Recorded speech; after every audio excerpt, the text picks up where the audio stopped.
sabihin na sulat. But ang nagbibigay sa akin ng katanungan, at ito din tinatanong ko rin sa ating isang pastor, yung about sa nabura. Okay? Naisulat siya, kumpara doon sa Revelation 13:8, hindi talaga nakasulat. Pero si Judas, ay naisulat siya, pero nabura. Okay, so siguro yan yung mga katanungan na kailangan nating mabigyan ng kasagutan o magkaroon tayo ng kaunawaan. Okay? Sa siguro almost isang buwan ko rin yung pinag-aaralan, nagbabasa, at hanggang sa panaginip, diba, ay iniisip ko kung paano ko ito maipapaliwanag yung salitang Lamb's Book of Life, paano siya may explain in hindi sa in literal, kasi wala namang aklat sa langit. Na pag pumunta ka sa langit, merong isang aklat doon na nagliliwanag na nakasulat Lamb's Book of Life. Walang ganon. Diba? So kailangan, yun lang ay tipo dito sa lupa na merong aklat na may mga listahan. Pero sa langit, walang aklat doon na nagko-compile ng names. Amen? Although na may mga Christian na gano'n ang unawa, na merong isang malaking aklat doon, tapos yung mga anghel, na kapag na-born again ka raw, isusulat yung pangalan mo. Let's say, na-born again si brother so-and-so sa araw na ito, so isusulat yung date kung kailan ka na-born again. Nung ikaw ay umiyak sa altar, nung ikaw ay nag-speaking tongues, doon daw isusulat ang pangalan mo. Kaya, nais ko muling ituloy ito upang mas bigyan natin ng mas malinaw at maunawaan natin ng mabuti itong Lamb's Book of Life. Una ay walang literal na aklat doon sa langit na bubuksan na may nakasulat na Lamb's Book of Life at hahanapin ang pangalan mo doon. Walang ganon. Okay? May mga katuruan, no? So hindi pa tayo nagsisimula, introduction pa lang, nagbibigay lang ako, nag-establish lang ako ng mga kaisipan. May mga katuruan naman na kung saan ay yung tinatawag na eternal security. Okay, so siguro magsimula na tayo dahil ready na itong PowerPoint. I-play ko na yung PowerPoint.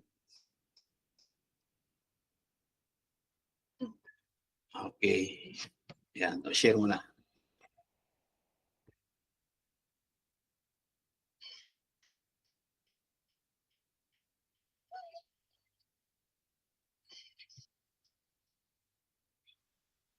Okay, so record mo na rin. Okay, so dito tayo sa Lamb's Book of Life. At ito ay part 3 na. Amen. Nakaraan tinalakay natin yung mismong message preaching ni Brother Branham, no? Na the Lamb's Book of Life last Sunday.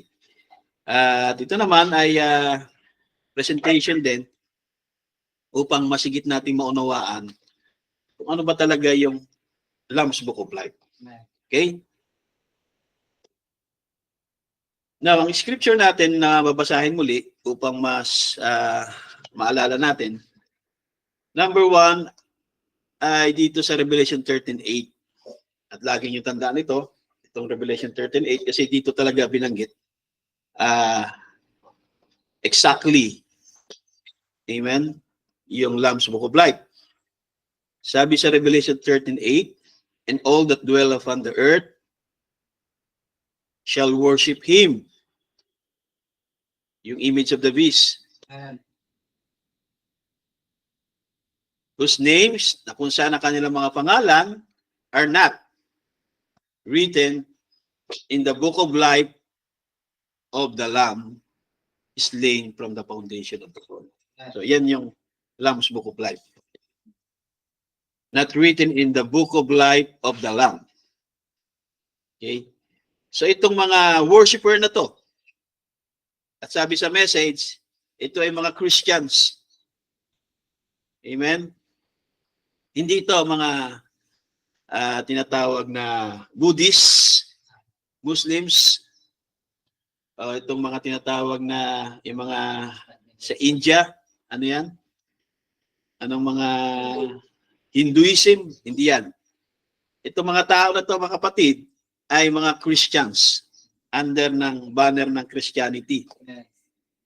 Under ng Confederation of Churches.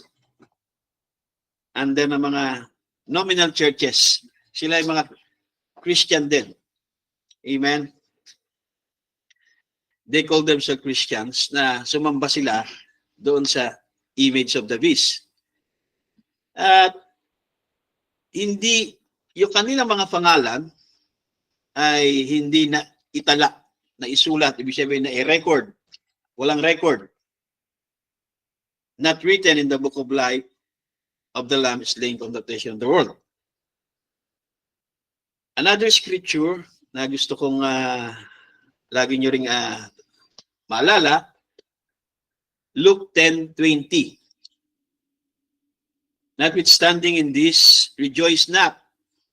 Kasi nga, nakakapagpalaya sila ng demonyo, nagsasubject sa kanila yung mga spirit, nakakapagpagaling sila ng may sakit. Kaya, nirebuke actually sila ni Jesus, no? At kasama dyan si Judas Iscariot. Kaya sabi niya, notwithstanding in this, rejoice not, that the spirits are subject unto you. Pagpalayas ng demonyo, pagpagaling ng may sakit. But rather rejoice. Magalak kayo. Dahil ang pangalan nyo ay written in heaven. Lamb's Book of Life. Revelation 3:5 naman, dito niya mababasa na merong na black out, may nabura doon sa Lamb's Book of Life o Book of Life. He that overcometh, the same shall clothe in white raiment, and I will not, ibig sabihin, hindi buburahin, o hindi aalisin, o hindi i-remove, or i-delete. I will not blot his name out of the book of life, but I will confess his name before my Father and before his angels. So, sa mga overcomer, amen, ay hindi buburahin ang kanilang pangalan doon sa Book of Life o sa Lamb's Book of Life, kundi i-confess ang kanilang mga pangalan sa Ama. Meaning, merong nabubura. Kasi hindi buburahin eh. Okay? Revelation 20:15 naman, and whosoever was not found written in the book of life was cast into the lake of fire. Diba? Yung hindi masumpungan ang kanyang pangalan doon sa book of life, ay ano, itatapon doon sa lake of fire. Yung Revelation 13:8, ang kanilang pangalan ay hindi nasumpungan sa lake of fire, sa Lamb's Book of Life. At sabi naman dito sa 20:15, whosoever was not found written in the book of life was cast into the lake of fire. Lamb's Book of Life yan.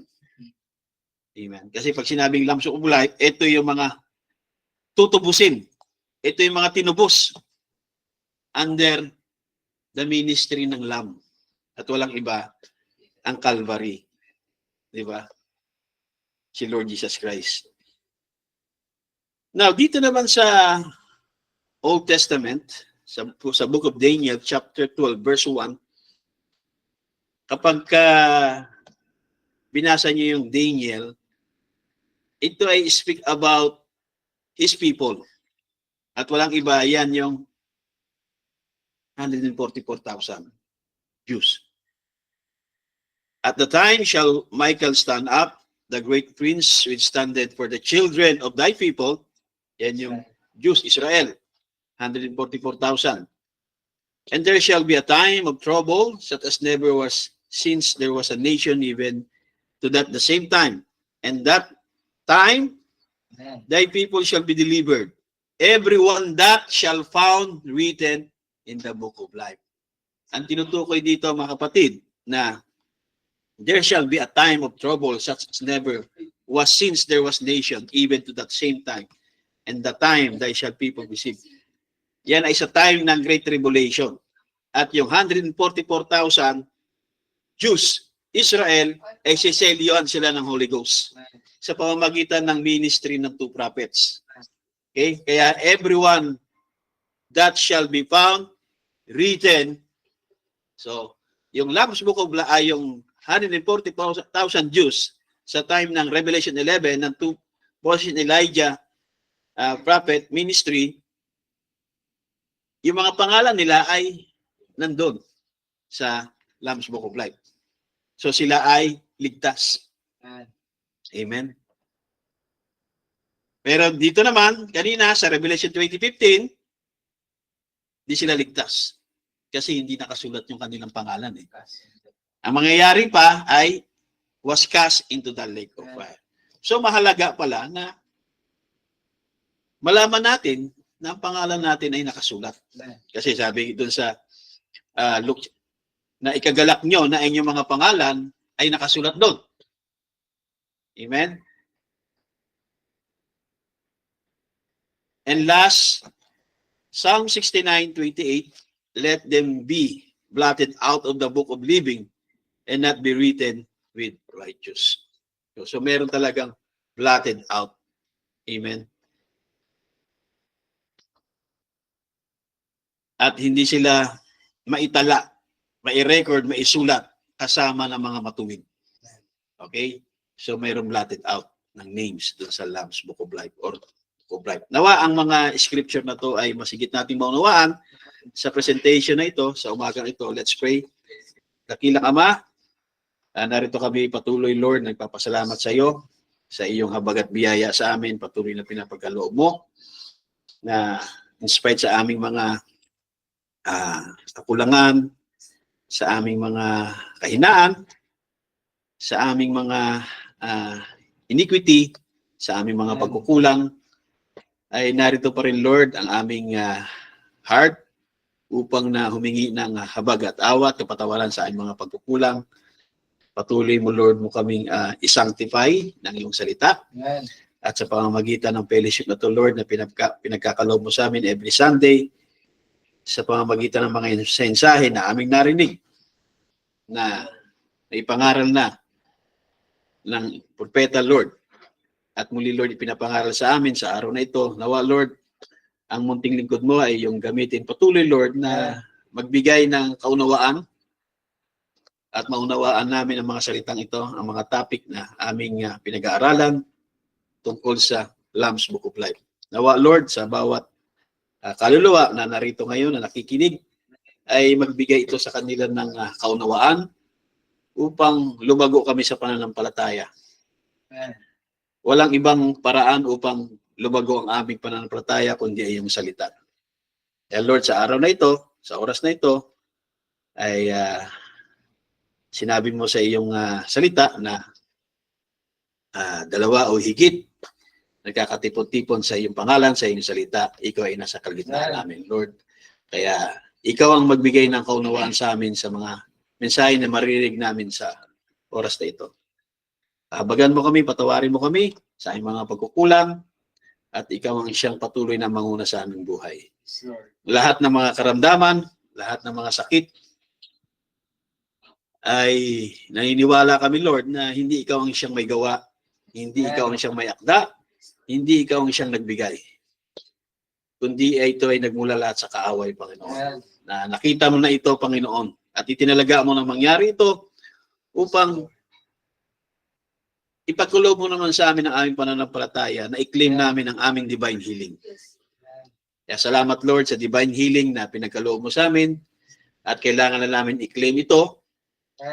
Ang divine healing, Lord, gaya ng sinabi ng iyong mensahe, ito ay earnest ng aming salvation.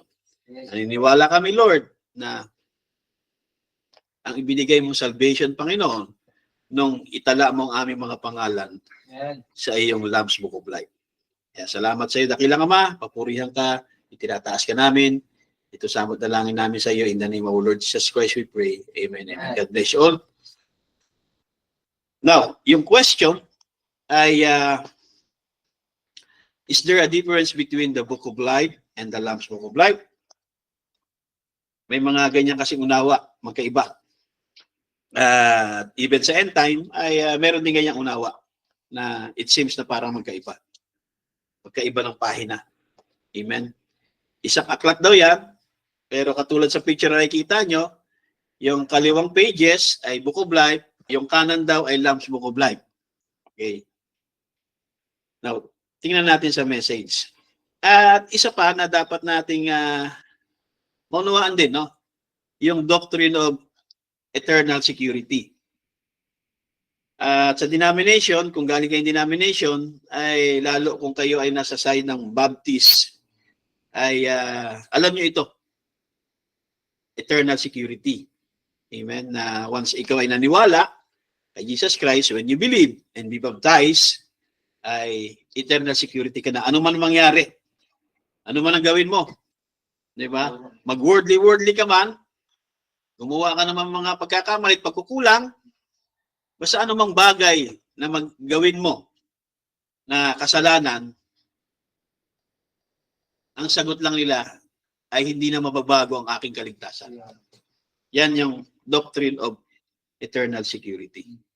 At yan ang number 1 doctrine ng Baptist. Amen. At mga so-called Christian. Kung aware kayo dito sa message, sa doctrine of eternal security. Now, para mas higit natin maunawaan, ay kumuha muna tayo ng reference dito sa Wikipedia. Okay? Eternal security. Eternal security, also known as once saved, always saves. Saved is the belief providing Christian believers with absolute assurance of their final salvation. Yun ang ibig sabihin na once saved, always saved. Yan ay absolute assurance na nila. But ito ay na-develop. Its development, particularly within Protestantism, has given rise to the various interpretations, especially in relation with the defining aspects of theological determinism, libertarian free will, and the significance of personal perseverance. Before the Reformation, ang Reformation ay 16th century at nag-start yan ng 1517 kay Luther, no? Nung gumawa siya 95 thesis, kaya ito nagsimula ang Reformation. Pero ang Reformation age ay 16th century yan. Amen. Believe in forms of eternal security were anecdotal. Besides, in the early 5th century, the Augustinian soteriology view of predestination by predetermination emerged. Though it did not endorse the eternal security, by the 16th century, this concept became integrated in the theology of John Calvin. Yeah. Na-integrate yan noong 16th century, after ni Luther, si John Calvin, John na-integrate yung concept ng tinatawag na eternal security. Yan ay Calvinism doctrine. Okay? Calvinist circles initially embraced eternal security as one of the practical interpretation of the doctrine of perseverance of the saints. Sabihin, yung mga saints ay pinipreserve. Over time, the term became a synonym of the Calvinist doctrine of perseverance independently of its practical interpretation. In the early 20th century, pagdating na ng 20th century, ito na sa panahon natin, eternal security started to become a defining doctrine of the Southern Baptist traditionalism. Kaya kung kayo ay galing sa Southern Baptist, alam to.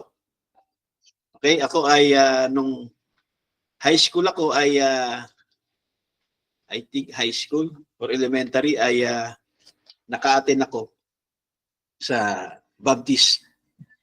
Then high school, elementary Baptist, then nung nag-high school ako ay Pentecostal. Around the same period, it also became a part of Plymouth Brethren theology. Those two forms represent its predominant forms today.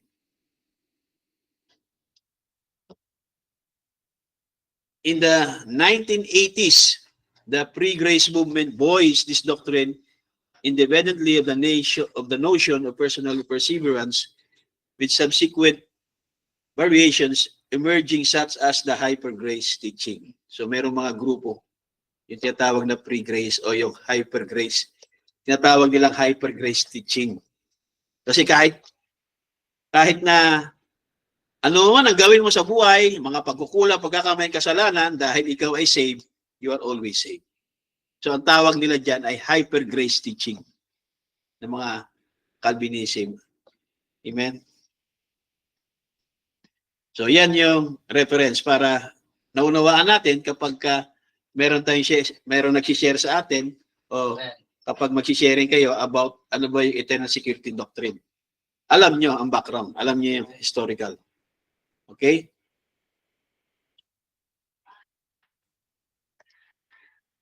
Now, merong another din na turo naman. Contrary naman sa Calvinism. Yung salvation can be lost kapag pumasok ka daw sa Hebrews chapter 6. Yan. Can a Christian lose salvation? Amen? Yan ay kontra doon naman sa Calvinistic idea na eternal security. Dahil dito naman sa isang side, yung Arminianism ay naniniwala sila na yung kaligtasan na tinanggap mo ay pwedeng mawala kapag pumasok ka sa Hebrews chapter 6. Di ba? Nakarang Sunday, tinalakay natin Hebrews chapter 6. Yan. Once saved, always saved. Kaya tinawag yan eternal security. Yung isa naman ay nawawala yung kaligtasan. Amen. Kapag ikaw ay na-fall away. Now, dito tayo ngayon sa message. Para masigit nating maunawaan ay basahin natin ang mga tinuro ng propeta dito sa question and answers on the seals 1963. Meron nagtanong dito, Brother Branham, is the Lamb's Book of Life and the Book of Life the same book? Answer, sabi ni Brother Branham, sure. Because that's where all redemption is wrote. Okay? Yung Lamb's Book of Life at Book of Life, the same book. So, hindi dalawang aklat, kundi isang aklat lang yan. The same book yan. Okay? Sabi niya, sure. Dahil that's where all redemption is wrote. Yung tinubos. So lahat ng mga tinubos, isinulat doon in this book. Their names were in. Because their names were written before the foundation of the world. It's all the same book. So yun ang sagot niya. Hindi magkaiba. It's all the same book. So walang dalawang aklat, kundi meron lang isang aklat. At of course, walang literal na aklat dun sa langit. Okay. Ano kaya itong Lamb's Book of Life para mas paunawaan natin? Mamaya.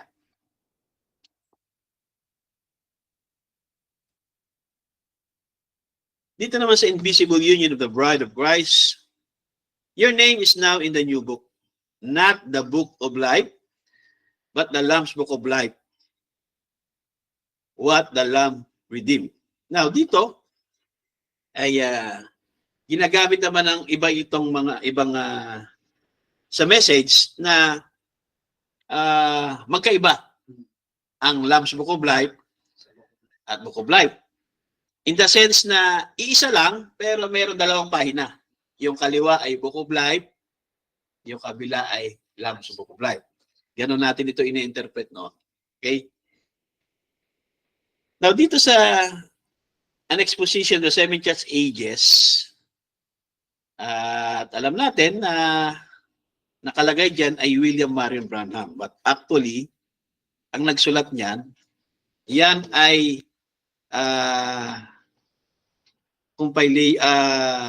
grammarized book ni Dr. Brother Livell. Nailagay lang ang pangalan ni Brother Branham diyan kasi kinomission niya.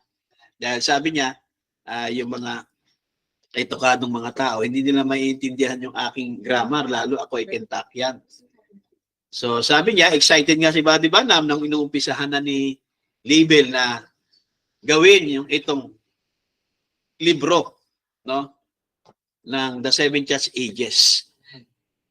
At hinango niya yan, of course, sa tape. Pero hindi yan from magnetic tape translation to letter. Kundi yan ay English vocabulary, English grammar, lahat yan ni Livell. Not Brother Branham. Kaya kung kumpara nyo yan doon sa mga spoken word na binabasa natin o sa the table, iba yung English structure or grammar. Yung kay Livell talagang malinaw na American English yun. Diba? Almost perfect nga eh. Kapag binasa niyo yung almost perfect. Kaya hindi talaga si Brother Branham yan. Yan ay grammarized book na sinulat ni Brother Livell. But of course, dahil nga kinomission yan, nilagay pangalan ni William Marion Branham. Pero na nagkaroon ng confusion yung mga tao sa Church Ages na yan, kinuha niyang attention ni Livell. At sinabi niya, yan ay libro ni Livell, yan ay grammarize niya. Okay? Now, hindi natin sinasabing mali yan, kundi dahil yan naman ay binasa ni Brother Branham, ay tinatanggap natin yan. Amen. Maliban na lang kapag merong contrary doon sa original message ni Brother Branham. Okay, dito sa Sardian Church Age, to begin with, there is no basis. Walang basihan. Yung claim na Lamb's Book of Life ay hindi kapareho sa Book of Life. Yeah, the Book of Life might be called the Lamb's Book of Life or Christ's Book of Life or even Thy Book and Book of the Living. Only names are written with it. So, iisa lang. So, walang basihan na magkaiba. Now, merong tanong din dito sa question and answer 1964, July 23. Ito ay question kay Brother Branham. Was Judas Iscariot's name blotted out of the Lamb's Book of Life? Or was it on the Lamb's Book of Life? Dalawa yan. Diba? Makita natin dalawa. Ang pangalan ba ni Judas Iscariot ay nabura sa Lamb's Book of Life? Or nandoon sa Lamb's Book of Life? Okay? Tingnan natin yung sagot ng propeta. Yan ay question and answer, 1964. Ito yung sagot ng prophet sa 220. Was Judas Iscariot's name blotted out of the Lamb's Book of Life, or was it ever on it? Yes. Ang pangalan ni Judas ay nabura sa Lamb's Book of Life, or was it ever on it? Nandoon. Sabi nakasulat. Ang sagot ni Brother Branham, pareho. Nandoon at nabura. Kaya sabi niya, yes, it was on it. So, ibig sabihin, na isulat doon, nakasulat sa Lamb's Book of Life. At kanina, sabi niya, ang Lamb's Book of Life, nandun yung mga tutubusin. Diba? Lahat ng i-redeem. Pag sinabing Lamb's Book of Life, ito yung Lamb. Di ba? At ang tinutukoy dyan yung Calvary. Yung redemption. Amen? So lahat ng mga pangalan doon ay tutubusin.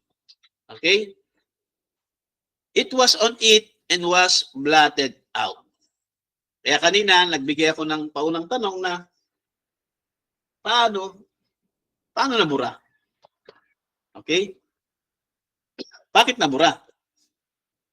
Another question, sino ang nagbura? May nagbura ba o nabura? Tama? Iba kasi yung binura, iba yung nabura. Tama? Kaya yan yung mga katanungan na almost a month ko na inaaral. Amen. Para magbigay ng malinaw na masigit nating maunawaan. Kasi madali lang naman magbasa eh. Basahin ko, paliwanag ko, okay na. Pero mahalaga, naunawaan na, na-realize natin ito ng tama. Okay, sabi niya, because in Matthew chapter 10, tama? Mumble speech yan. Luke chapter 10 ang ibig sabihin ni Brother Branham dyan. Kaya kapag hindi contextual reader ang magbabasa niyan, babasahin niya lang talaga yan. Kaya magugulat ka, pag binasa mo si chapter 10 ng Matthew, wala naman sa Matthew chapter 10 So kailangan alam mo din, mga kapatid, kung yan ay mumble speech. Kaya i-check mo, Luke chapter 10 pala ang ibig sabihin ni Brother Branham. Kasi Jesus called Judas and all the rest of them and gave them power against unclean spirit. Yan yung binasa natin na Luke chapter 10 verse 20. Kaya yung Matthew chapter 10 na mumble speech sa word ng Matthew. Luke ang ibig sabihin dyan. Okay? Now, kung ito ay Lamb's Book of Life, nandiyan ang pangalan ni Judas. Nakasulat. Diba? Kaya nga,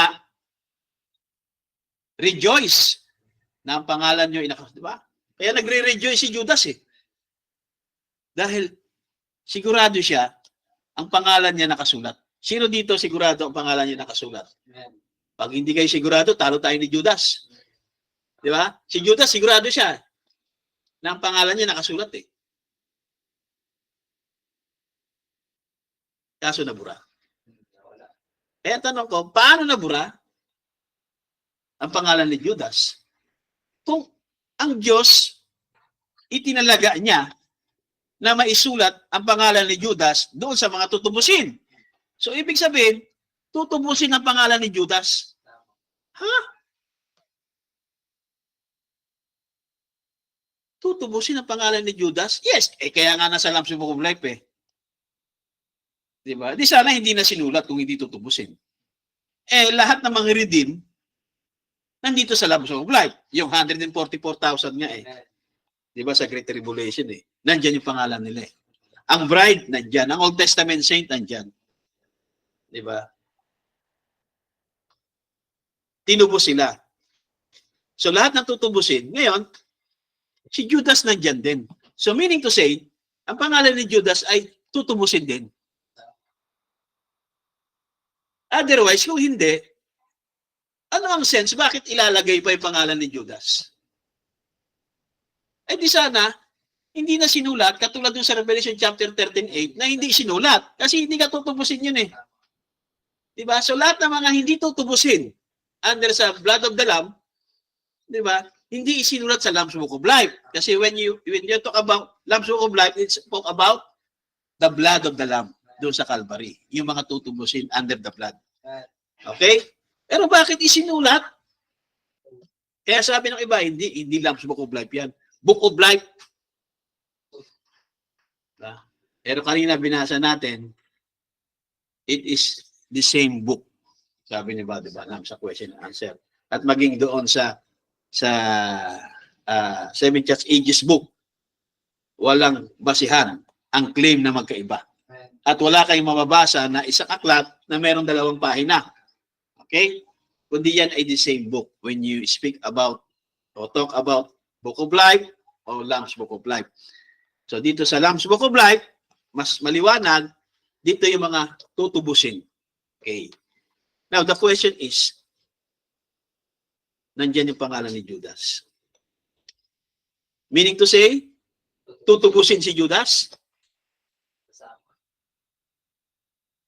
Pag sinabi mong hindi, bakit sinulat? Kasi babalik eh.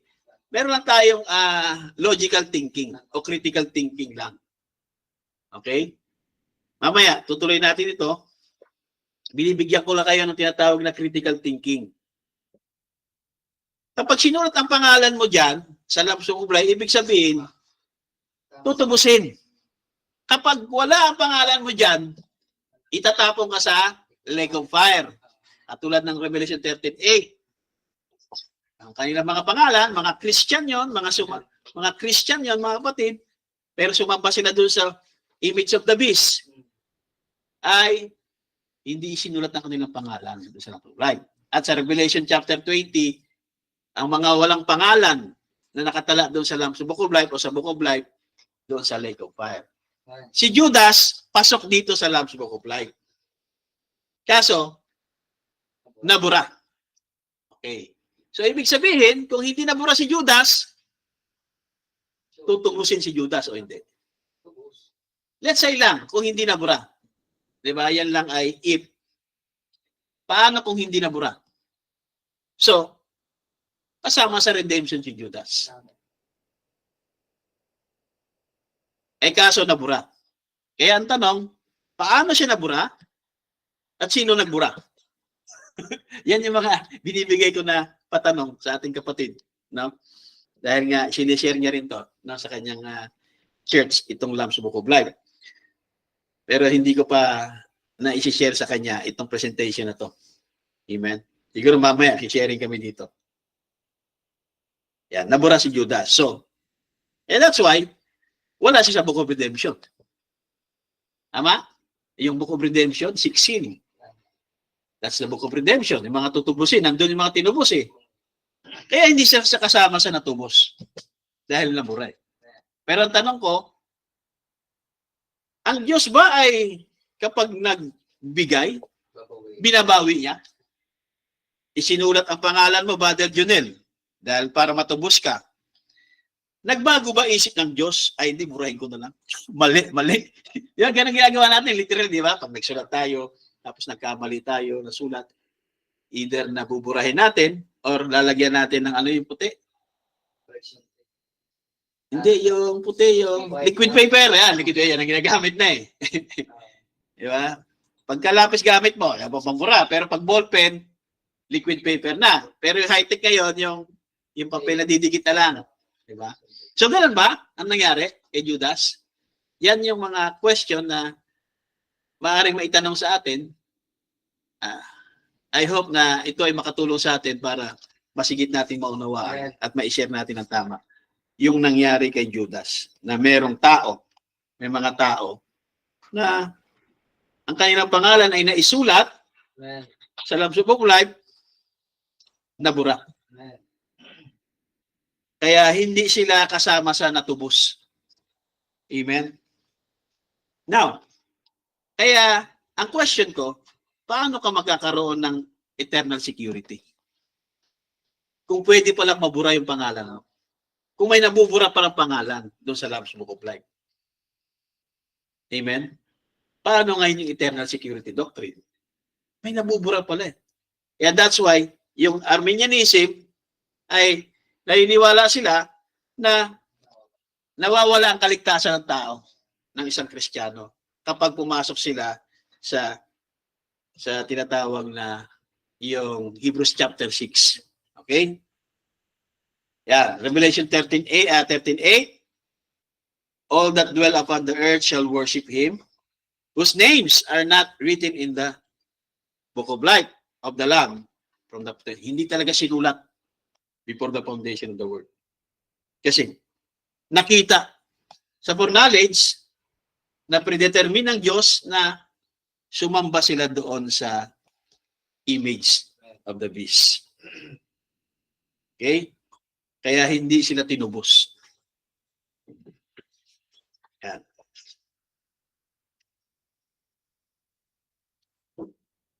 Nabura si Judas. Ang eternal security doctrine ay ito yung once saved, always saved. Kaya ano man ang mangyari, ligtas na ako eh. Ano man yung magawa ko kasalanan, mag-cheat man ako, o basta ano man kasalanan, all manner of sin. Once saved, always saved. Amen? Dahil ito yung scripture nila na Mark 16:16, he that believe and is baptized shall be saved. Amen? But he that believe not shall be damned. So, naniwala sila, ay, saved na ako, always be saved. Yan yung eternal security. At yung isa pa ay yung, for God so loved the world that he gave us only begotten Son, that whosoever believe in him shall not perish but have everlasting. Meron na akong buhay na walang hanggan. Dahil naniwala ako eh. Amen? Yan yung doctrine of eternal security. Pero kanina nakita natin si Judas na bura. So, hindi papasok yung eternal security. Si Judas yan. Ako naniwala ako eh. Teka muna, tingnan natin si Judas. Judas Iscariot was justified by faith. Naniwala din siya kay Lord Jesus Christ. Totoong naniwala siya. Na-justified by faith siya. Naniwala siya kay Jesus Christ. Diba? Binautismuhan ni Jesus Christ lahat ang disipulo. Kasama si Judas. Bakit nabura pa siya? So, hindi papasok yung eternal security doctrine ng Calvinistic theory. Diba? Dahil si Judas na justified by faith, believe in the Lord Jesus Christ, and was baptized. Ano pa? He gave them power against unclean spirit. Kasama si Judas. They cast out devils. Kasama si Judas. And they healed the sick. Kasama si Judas. And they come back sanctified, rejoicing, jumping. So si Judas ay ano? Sanctified din. Diba? Judas Iscariot was with them, one of them, called out, sanctified. So si Judas ay justified, si Judas ay sanctified, and his name written in the Lamb's Book of Life. Eternal security na yan Sigurado na. Diba? So nabura eh. So paano ngayon yung eternal security? Diba? Sabi niya, read Matthew 10. Luke 10 yan. Okay. Yan, si Judas. Ano sabi? Siya daw ay justified by faith. Sabi di ba, Nam? At siya din ay sanctified. Diba? At ang pangalan niya ay nasa Lamb's Book of Life. Pero nabura. So, sasablay ngayon yung eternal security. At sasabihin ng Arminian, kita nyo? Tama kami. Dahil nawawala pala yung kaligtasan. Ligtas na sana si Judas kasi ito kasama niya sa tutumbusin eh. Di ba? Binura. O di hindi naligtas, so nawawala siya. So dapat alam natin yan pagdating sa message, yung turo na eternal security at yung nawawala yung kaligtasan. Okay? Yung isa ay Calvinism at iba ay Arminianism. Saan ka doon? Wala tayo doon sa message tayo. Pero kailangan, alam din natin. Amen. Sabi niya dito sa message na why I am a holy roller, I believe that in this church, being many people has taught, niisip daw ng maraming tao na si Buddy Branham ay radical, eternal securities. Yun, kasi nga, Baptist siya ng time na yan. Di ba? Pero sabi ni Buddy Branham, ng time na din yan, ay mali. I only believe in eternal security as this. Ano yung eternal security na pininiwalaan ni Buddy Branham? I believe the church. Hindi small church siya, capital yan, church. Ibig sabihin, body of Christ. Mystical body yan.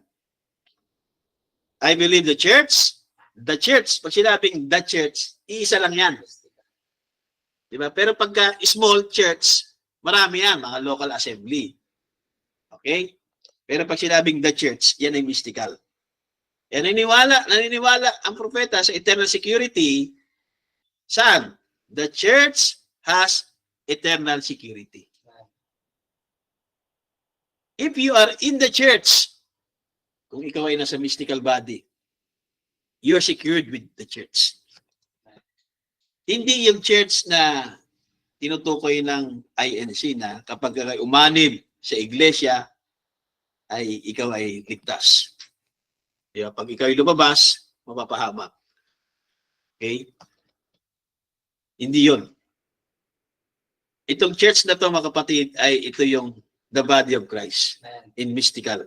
Okay?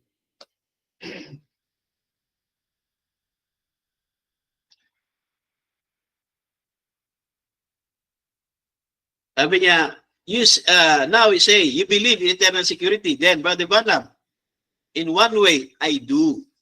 In one way, sabi niya, naniniwala siya sa doctrine ng eternal security. Sabi niya, in one way, I do. I believe that the church is eternally secure. The church is. Doon niya inilalagay yung eternal security. Okay? Dahil sabi niya, yung church na yan ay God's already said it would appear before Him sa rapture. Without spot or wrinkle. The church. Yan yung church. Without spot, without wrinkle. Kaya nga, sabi doon sa isa sa mga text natin last Sunday, be perfect as your Father in heaven, perfect. Okay? Dahil ang mag-appear before Him ay church without spot or wrinkle. The church will. If you are in the church, then you're secured. If you are in the church. There's many that pretend to be in there. Marami daw nagpe-pretend. Katulad din na marami nagpe-pretend na bride ako, bride kami. Deacon. Deacon dito. Pero merong babae. Merong kalaguyo. Kaya grabe yung sama ng loob ng mga anak nung malaman yung tatay nila, deacon sa simbahan. Diba? Matagal na palang niloloko yung nanay nila. Grabe yung sama nung asawang babae. Kasi matagal na pala siya niloloko ng kanyang asawang deacon dito sa message. I don't know kung nagsisi na, no? Sana naman nagsisi na. Pero hindi pwedeng hindi may example. Kasi totoong nangyari yan eh.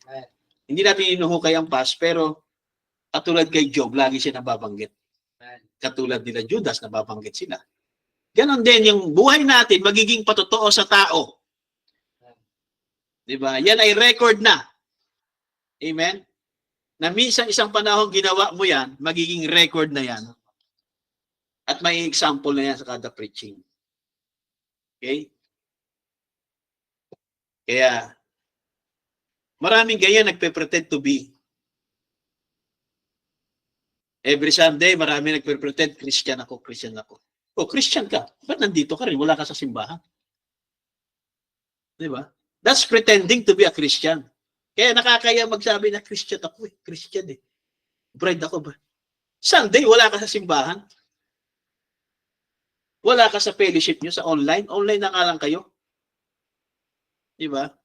There's many that pretend to be in there. Kaya, tinatalakay ko ito, gusto kong maunawaan nyo, ano ba yung eternal security? Kasi iisipin natin na eternal secure na ako kasi nasa message ako, nasa truth ako, nandito kami, member ako dito sa ganitong simbahan, di ba? Malaki yung simbahan namin, nasa message ako, naniniwala kay Brother Branham. Hindi yan eternal security. Kung nasa message ka. Kahit may laki pa yung simbahan mo, kahit kasi laki pa ng Malacanang ang simbahan mo, kasing sikat, o yung pastor mo ay kilala. Di ba? Hindi yan eternal security. Kaya marami mga Christian na nagpre-pretend to be in there. That's many, there's many that's worrying themselves and trying to live right and trying to press it.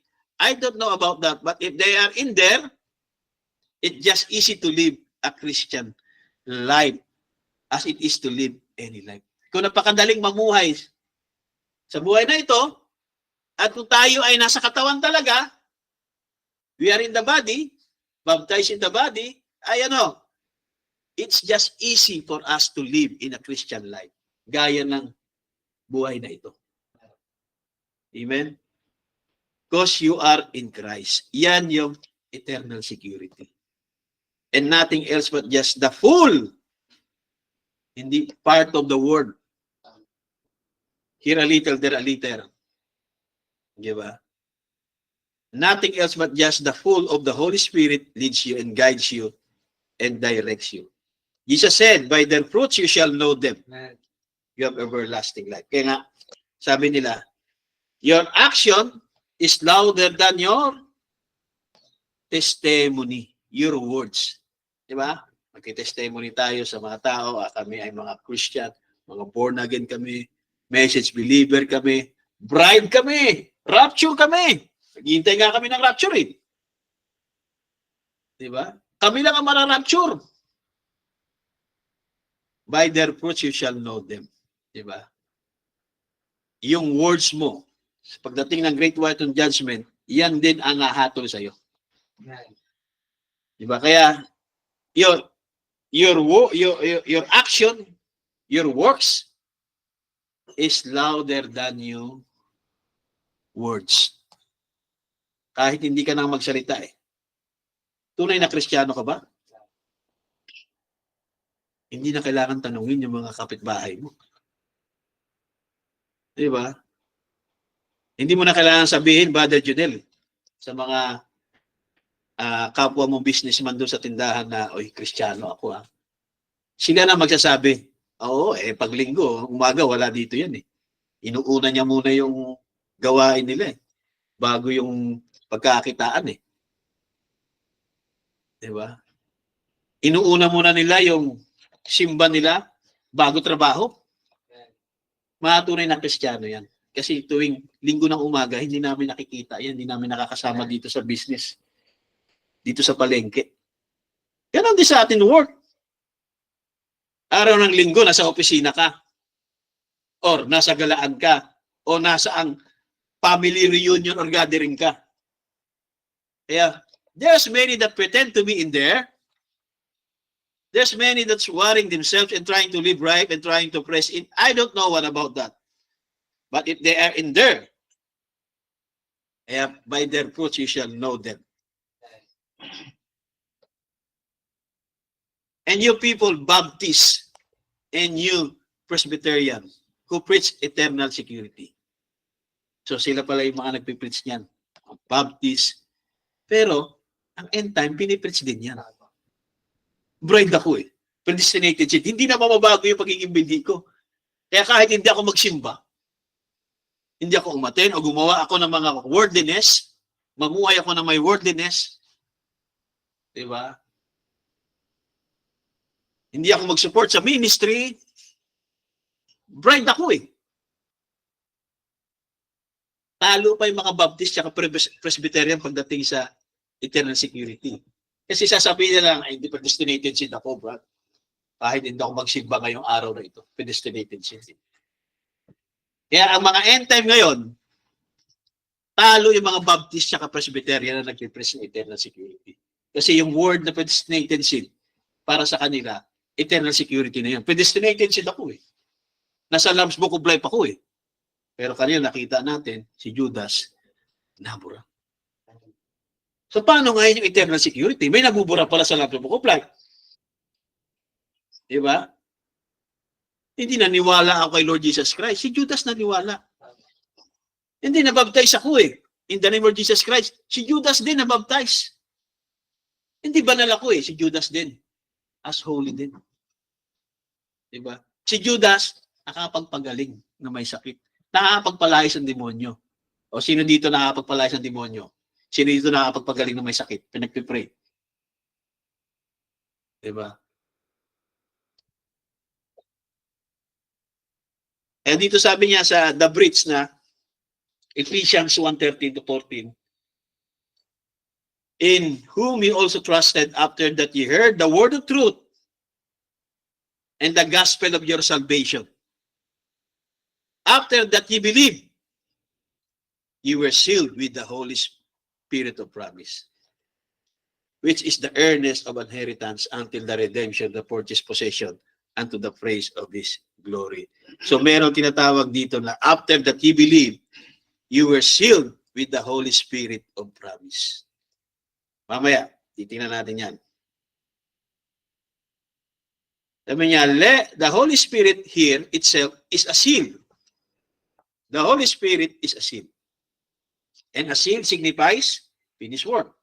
Kapag may selyo na, ang isang bagay, let's say isang produkto, diba? In example niya, yung nagtrabaho siya sa sa isang company na mga sasakyan, diba? Kapag ilalagay sa box yan, may selyo yan.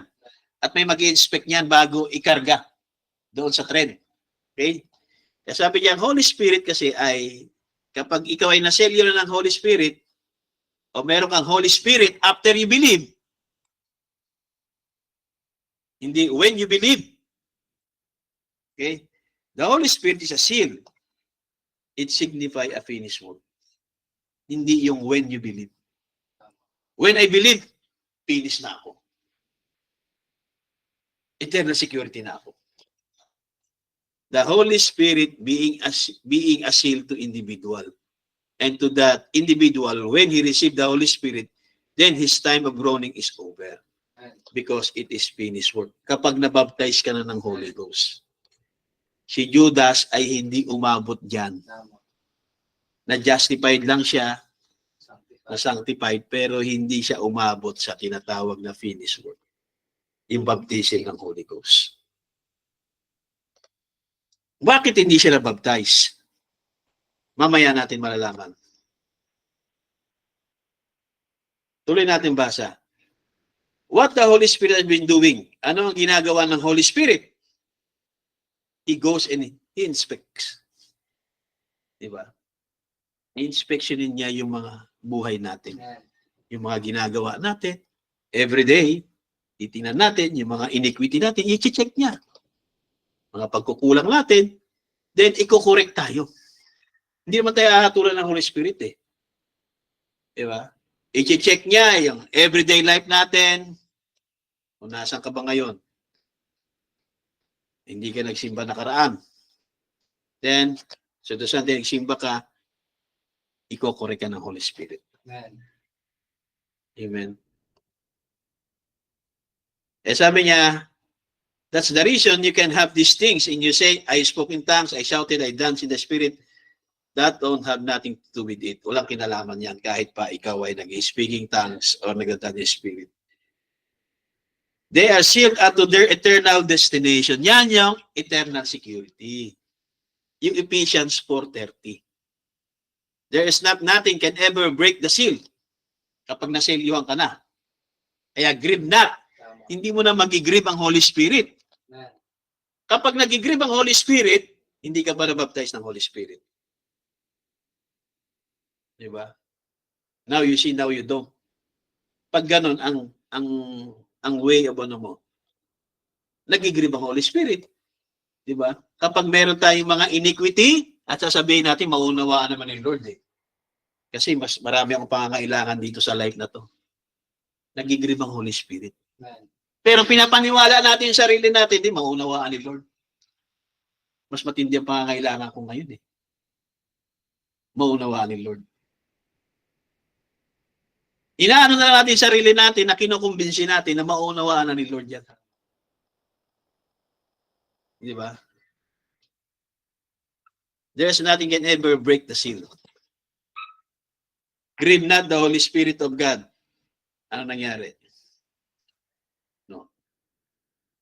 Grieve not the Holy Spirit of God, whereby ye are sealed until the day of redemption. Kapag ikaw ay na-sealed by the Holy Spirit, you are sealed. Hanggang kailan? Hanggang next revival. Hanggang rapture na yun. Eternally secured. Yun yung eternal security. Kasi, yung sealing na yan, walang pwede mag-broke.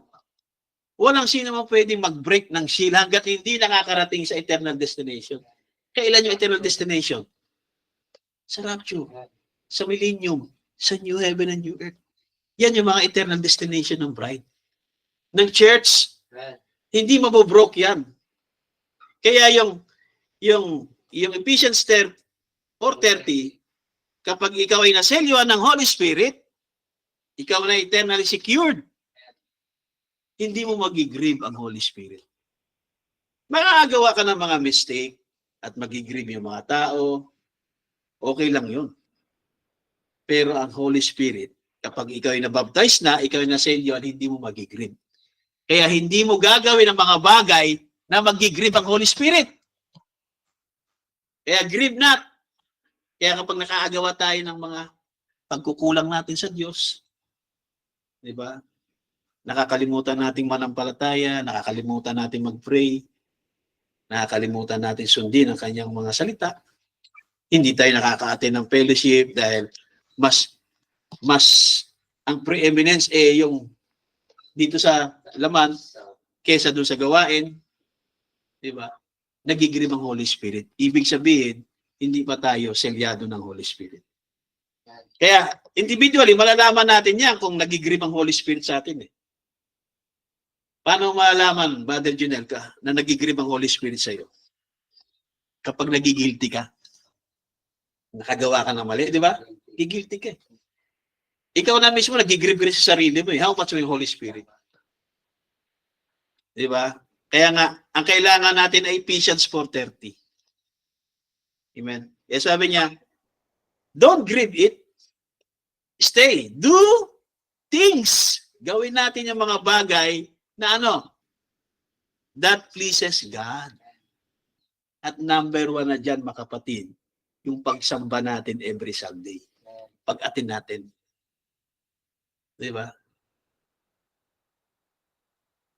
Secondary na lang yan, yung ating mga tinatawag na mga pagbibigay. Di ba? Pero hindi mo pwedeng alisin din yun. Okay? Na buong taon, wala kang binigay sa Panginoon. Buong taong pinagpala ka, every month, pinagpala ka. Every month, sumisweldo ka.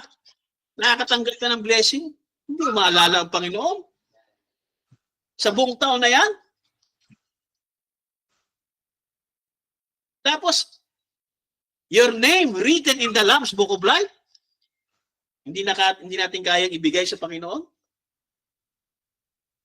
Nag-i-enjoy tayo, Starbucks. Wow, sarap Starbucks. Nakain tayo doon sa mga mamahaling mga donut. Ano ba yung mga mamahaling na donut? Diba? Kagabi, daming donut eh. Diba? Kaya patay na naman itong aking diabetic eh. Sabi niya, don't grieve. Nagigrieve ang Panginoon. Amen. Kaya, stay, do the things that pleases God. Ang cheerful giver, mga kapatid, that's the things that pleases God. Amen. Ang pag-attend natin, every Sunday, ang paghingi natin ng tawad sa Panginoon, ang pakikinig na kanyang salita every Sunday, ang pagtanggap natin sa correction, ang papapasalamat natin, ang pagbibigay natin papuri, mga awit, special song, that the things that pleases God. Lahat yan. Kaya, hindi mo magigrib ang Holy Spirit dahil ikaw ay selyado na ng Holy Spirit. Yan yung eternal security. Amen. The Holy Spirit itself is the seal. Yan yung eternal security. Another thing is a seal. A security seal. So, yan pala yung eternal security. You are secured. You that don't believe in eternal security, I don't know, but a seal signifies security to its destination. If you read Ephesians 4:30, inulit niya uli, right quick, you'll find out what the seal of the living God. Ephesians 4:30, grieve not the Holy Spirit of God, whereby you are sealed until the day of redemption, not till the next revival. Diba? Ano yung next revival? Sa next camp meeting na lang ako aatin. Hindi ako makaka-attend ngayon eh. Sa December na lang ako aatin. Next revival. Sa pagdating ng December, aatin tayo, revival tayo. Susunod na gawain, hindi tayo makaka-attend. Hindi ganon yung Ephesians 4:30. Diba? Yung you are sealed until the day of your redemption, hindi yung mga revival, kundi hanggang redemption ng body yun. Hanggang rapture. Amen.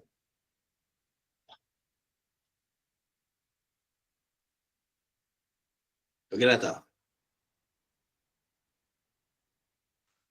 Sabi niya, the church itself has eternal security. Yung mystical body, hindi yung local churches. Kasi kung ganun, di maghahanap lang ako simbahan, malaking simbahan, magandang simbahan, yung may tugtugan, yung may akapan, yung may shake hands. Ayoko ng online. Hahanap ako ng simbahan talaga. Hindi yun yung church na binabanggit dyan. The church itself has eternal security. If you are in the church, you are secured with the church. But when you get out of the church, you are not secured. Diba? Kasi kung ganun man lang, hindi maghahanap lang ako ng simbahan na malaki. Yung may simbahan talaga. Hindi katulad sa inyo, puro na kayo online. Eh. Ang layo pa na simbahan ng gawain nyo. Tipolo. Diba? Eh sabi niya, you stay in the church. Kaya makikita nyo dyan, hindi small c. Hindi yan tinatawag na local assembly sa Taguig, sa Antipolo, hindi.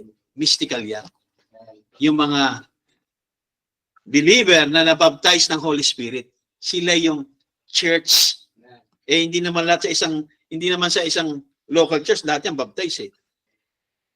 At tandaan natin, merong klaseng 3 kinds of believer. Unbeliever, believer, at yung nagkukunwaring believer. Borderline believer. E sabi niya, paano ka makakasali dyan? How do you get in? Makakapasok dyan sa church na yan. Joining hands. Atin ka.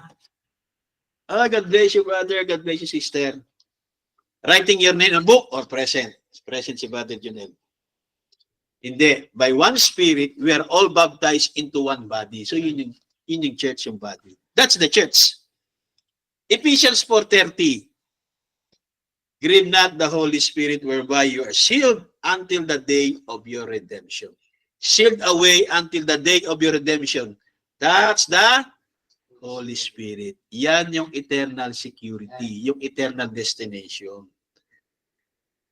I don't believe in this Baptist teaching of eternal security. Diba ng Baptist? Diba? Before the opening of the seals.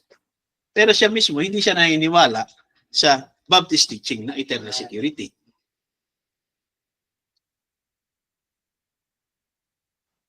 I can't make Calvinism just believe on the Lord and you got eternal security. And Arminianism, hindi rin siya agree sa teaching ng Calvinism pagdating sa eternal security at ng Arminianism.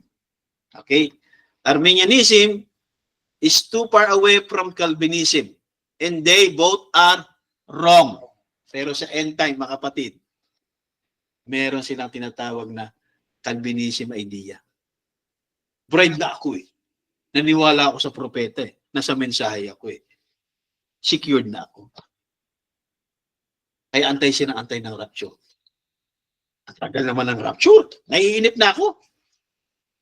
Kasi akala niya eternal security na siya kapag naniwala siya sa message, sa rapture. Just like today, there is 2 great school of doctrine in the church. Ano yun? One of them is Calvinism. Kaya dito sa end time, meron ganyan eh. Nag-i-exist yan dito sa end time, mga churches. Hindi sa message, ha? Sa end time churches. May mga churches na Calvinism. Pagdating sa eternal destination. Kaya merong isa, tito,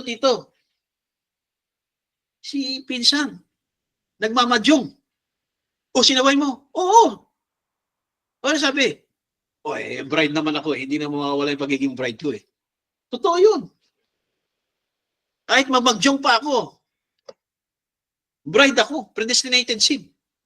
Hindi mawawala yung pagiging predestinated seed ako. Kaya yung mga Arminianism, hindi Diba? Meron ganon dito sa end time yan. Kaya yung Calvinism at Arminianism, nasa loob din yan ng end time churches. Yung iba naman, grace, di ba? Yan yung Calvinism. By the grace of God, I'm saved. Not my works. Kaya gumawa siya ng mali o tama, naligtas siya sa grace. Yun ang ginagamit nila. Kaya sabi niya, and we come to find out that the people believing grace, the Calvinists, ano sinasabi ng Calvinists? Bless God. It don't hurt me to smoke. Diba? It don't hurt me to drink. Makikita nyo, may mga end time na yan din ang unawa. Kahit magbisyo sila, eternally secure na yan. Calvinistic doctrine sa loob ng end time churches. Kaya sabihin nila, predestinated sin ako. Doon sa Lamb's Book of Life, mga kapatid, yung message natin, and he deceived all. Sino yung all na yan? Whose names were not written in the Lamb's Book of Life. Now are you ready? Here it is. It's a double barrel and a heavy load. He deceived all whose names are not written in the Lamb's. From the time they joined the church, from the time of revival, their names were written in the Lamb's Book of Life. When they come into the church, no. Names are written in the Lamb's Book of Life before the foundation of the world. That does it. You get it? That's been looked over for hundreds of years amongst teachers. Kasi nga, ang unawa nila, pag nagpa-convert ka, kapag umaten ka, pag naniwala ka, yung pangalan mo doon palang isusulat. But look, the Christian's name was not written in the Lamb's Book of Life when he came to the altar. The Bible said his name was written in the Lamb's Book of Life all the way from the foundation of the world. Yan, yeah. Ito yung ginagamit. Yan yung tamang unawa ng tinatawag na for God so loved the world. John 3:16. Amen? Sabi niya, but God seen where there would be a space of time. Wala pang Genesis 1:1. Wala pang John 1:1. God alone. Diba? Isaiah 57. Tama ba? Isaiah 57 ba yun? Na God alone inhabited eternity whose name is holy. God seen where there would be a space of time. Nakita niya na mayroong space of time sa foreknowledge niya at being the great infinite one from the beginning to beginning, and he looked down to sa space of time and he was in the beginning the Word. John 1:1. Wala pang Genesis 1:1. John 1:1 muna. Ito na, John 1:1 na. And the Word is a thought expressed. God begin to think as he begin to see every human being. Nakita niya ngayon. Diba? Hindi yung ikaw ba, Junel? Ikaw ba, oh, sige, magsalita kayo. Hindi. Nakita niya sa foreknowledge niya. Sabi niya, God begin to think as he begin to see every human being that ever come to the earth and every bird, every flea, every fly. Hallelujah. That's infinite, almighty, eternal, ever-present God. That's the one we serve this morning. So nakita lahat ng Diyos, lahat ng magsusulpot dito sa mundo. Dito sa tinatawag na time space. Nakita niya lahat. Nakita niya yung buong universe. Nakita niya lahat ng life na mag-i-exist dito sa earth. Maging yung mga flea. Ano ba yung flea? Every flea. Langaw. Every fly. Akala ko lipad. Fly, lipad. So, yan yung infinite almighty God. Okay, nakita niya lahat, sabi niya. As he begin to see every human being that ever come on earth. Lahat ng mga isisilang under ng sex birth, nakita lahat ng Diyos yun. Okay? Itinalaga niya yun. Yun yung foreknowledge. Itinalaga niya. Nakita niya kung sino yung mga isisilang dito sa lupa, kahit yung mga langaw, bangaw, diba? Nakita ng Diyos na mag-i-exist dito sa lupa, itinalaga niya yun. Yun yung predestination. At nakita niya rin, sabi niya, at nakita niya rin ang mga tao, may mga tao, sabi niya, some people, sabihin, hindi lahat, pero lahat ng tao nakita niya na mag-i-exist sa lupa. Pero may mga tao na nakita niya na sa kanilang puso ay meron silang desire na maligtas. Nakita niya yun. Nakita niya si Father Junel na gusto. Si Father Junel, gusto niya maligtas Si Father Roger, gusto niya maligtas. Si Father Felix, may desire na gusto niya rin maligtas. So nakita niya, there was some people who was going to decide to be saved, some people who was going to want to be saved, some people who will be loyal in their heart, nakita niya yun. Pero hindi lahat may ganon na desire. Di ba? They wanted to be saved. Some people, hindi all people. Yan yung, ano yung scripture na yan? John 3:16. Di ba? For God so loved the world. But whosoever, yan yung some people, whosoever will. Kaya ano ginawa ng Diyos nung nakita niya yan sa foreknowledge niya? Na may mga tao pala na they are loyal in their heart, they are wanting to be saved. Anong ginawa niya? Naghanda siya. Nag-ordain siya ng tinatawag na salvation. Gumawa siya, mga kapatid. He has got to make a preparation for their salvation. Naghanda siya. Diba? Nag-prepare siya para doon sa mga some people na gusto nilang maligtas. Nag-prepare ang Diyos ng salvation. Ang tawag naman, inordain niya yan. God ordained. At kung hindi niya ginawa yan, ng preparation for their salvation, hindi maliligtas yung some people na yan. Di ba? Kaya yung John 3:16 ay hindi lahat ng tao yun na magkakaroon ng tinatawag na desire. Some people lang yun. Kasi lahat naman naniniwala eh. Di ba? Eh bakit? May napahamak. Okay? And then back there, sabi niya, I myself will come down into the world and take a human flesh. So nag-create siya ng katawan in the form of human. Amen. At I'll pay the penalty that's required here, and I'll take the flesh. I'll make them perfect because I'll bring them in me, and I'm perfect. Then when Jesus said, be therefore perfect, even as those that are, God is perfect. Then there was this mingled body that was beaten and bruised for sin. Si Jesus Christ. And He is the body. Sino yun?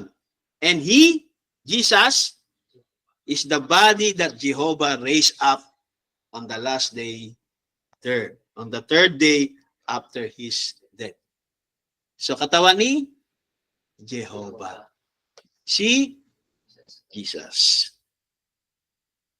He makes no mistake. Diba? God is perfect eh. He wouldn't bring you in if you wasn't worthy. Alam niya yung puso mo. That's right. He knows what you are. He knows your motives. He knows what you are. There are traps all along the road. Diba? Mga pagsubok, mga trials, all along the road. Mga temptation. Sabi niya, sure, the devil will cause you to stumble. Diba? Yun ang gagawin ni Satanas. I-stumble ka. Hindi yung kalooban ng Diyos na kapag na-stumble ka, hindi kalooban kasi ng Diyos. Sinusubok ako ng Diyos. Ha? Sinusubok ka ng Diyos? Ang faith ang sinusubok. Pero hindi ka sinusubok ng Diyos. Ang faith ang sinusubok. Di ba? Inaalaw ng Diyos ang mga bagay na yan, pero hindi ang Diyos ang may gawa niya. Nakita lahat ng Diyos yan. Inalaw niya yan, tinalaga niya yan. Nakita niya si Satanas. Diba? Kaya naglaan siya mga kapatid ng preparation of salvation. Sabi niya, how did you get in there? Paano na isulat yung pangalan mo doon? Father Junel. Paano mo na sigurado? Paano mo nalaman na naisulat mo doon? How did you get in there? By the foreknowledge of God.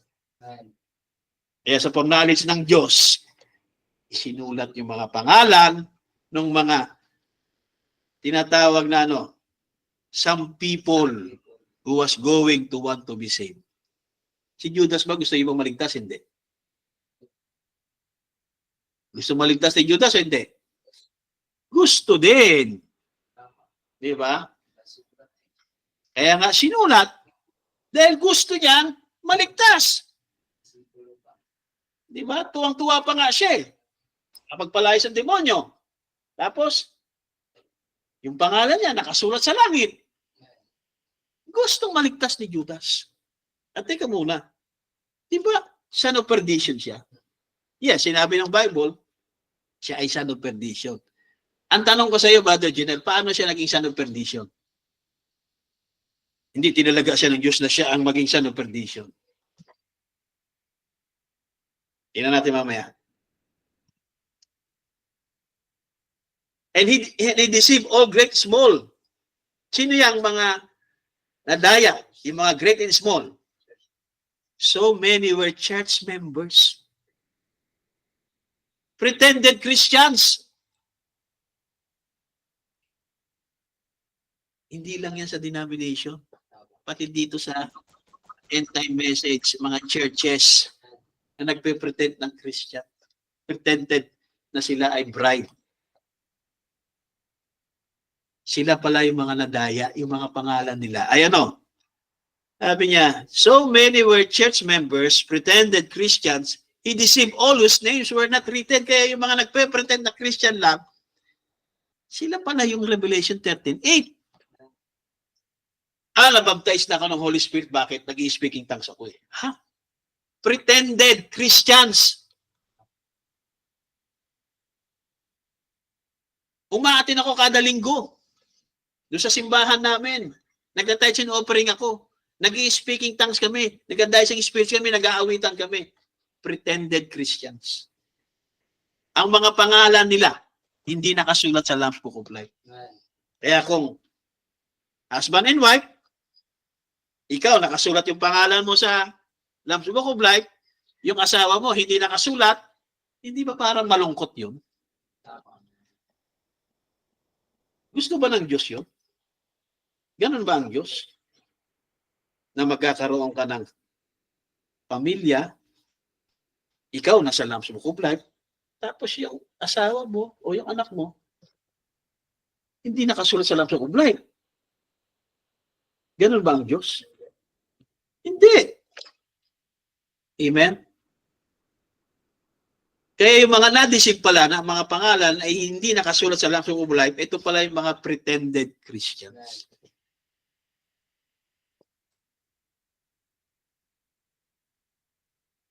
Kaya yung mga pangalan na nakasulat sa Lamb's Book of Life ay sino yan? Those who has called, he has justified. Number 1, si Judas ay justified. Ibig sabihin, tinawag si Judas. Justified si Judas. And then ang sunod, sinangtified. Di ba? And those who was justified were already glorified. The same God before the foundation of the world called your name and wrote in the Lamb's Book of Life, in the book from the foundation of the world, has already made place in glory for you. May lugar ka na doon sa langit. Kasi may pangalan ka doon eh. May recognition ka doon. Kaya kapag namatay ka, if this earth is a burning soul, meron naghihintay doon na katawan. May reservation ka na doon kasi nakasulat ang pangalan mo sa langit. Di ba? Yun nga lang tayo, takot lang tayong mamatay ngayon. Di ba? Sino dito hindi takot mamatay? Ayaw mo na mamatay, takot mamatay eh. Pero ano ikakabahala mo? Kung sigurado mo naman na na ang pangalan mo ay nakasulat sa langit. Di ba? May lugar ka na doon. Nandun na yung pangalan mo, nakasulat na doon, mga kapatid. Kaya kahit na this earthly tabernacle be dissolved, we have one already waiting for us there in glory. Amen? Iyan yung eternal security. Amen. Meron kang pangalan doon at kapag namatay ka, merong naghihintay sa iyo na katawan, which is theophany body. Yan ang tunay na doctrine of eternal security. Hindi yung Arminianism or yung Calvinism. Kaya, makita natin, isipin natin, yan yung Lamb's Book of Life, nakasulat yung pangalan ni Judas, si Judas ay naniwala, kung sasabihin natin na I believe, kaya I'm saved and always be saved, dahil naniwala ako eh. O ano pa? Nagpabautismo ako. Ano pa? Naging banal ako. Si Judas ganun din eh. Di ba? Si Judas na sanctified, na justified, at ang pangalan niya ay nasa Lamb's Book of Life. Pero nabura. Now, ang tanong ko ngayon, why Judas' name was blotted out? Pag sinabi blotted out, nabura. Di ba? Hindi binura. Iba yung nabura, iba yung binura. Pag binura kasi may nagbura. Di ba? Let's say, nagsulat yung teacher. Di ba? May nagbura na estudyante. O sino nagbura ng sinulat ko? Hanapin niya kung sino yung nagbura eh. Kasi sinulat niya tapos nawala. May nagbura. Di ba? Iba naman yung nabura. O bakit nabura? Ma'am,